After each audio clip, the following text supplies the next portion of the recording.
Assalamualaikum warahmatullahi wabarakatuh dan salam madani. Izinkan saya memperkenalkan diri. Nama diberi Nur Aina Imah binti Muhammad Afif dan saya berumur 9 tahun.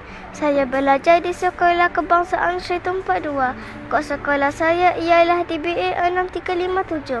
Hobi saya pada masa lapang ialah membaca buku supaya dapat menjadi seorang yang berilmu dan berjaya. Saya bercita-cita ingin menjadi seorang guru agar dapat berbakti kepada masyarakat dan negara. Dalam video ini saya berasa amat teruja untuk berkongsi sebuah buku yang telah saya baca, iaitu buku berjudul Siri 10 Sri Kandi Penyeri Syurga Nusaibah. Buku ini mengandungi 16 muka surat. Buku ini ditulis oleh Ustaz Dr. Zainuddin. Buku ini diterbit oleh syarikat Darul Mukhtin Trading. Harga buku ini ialah RM5 yang mampu dibeli oleh semua golongan.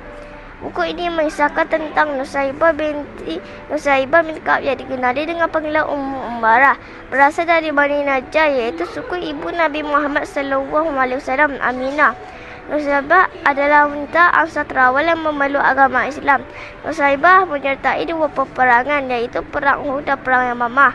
Dalam Perang Uhud, Nusaibah dengan beraninya dan membela Nabi Muhammad SAW daripada pihak musuh.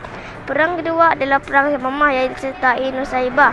Perang Yamamah adalah perang untuk membunuh Musailamah Al-Kadzab yang mengaku Nabi palsu selepas kewafatan Nabi Muhammad SAW. Dalam peperangan Yamamah, tangan Nusaibah telah dipotong dan akhirnya Musailamah berjaya dibunuh. Nusaibah meninggal dunia ketika umur 73 tahun selepas beberapa tahun berlakunya perang Yamamah. Pengajaran daripada buku ini ialah kita mestilah menjadi seorang yang berani dalam menghadapi apa jua keadaan. Sekian, terima kasih.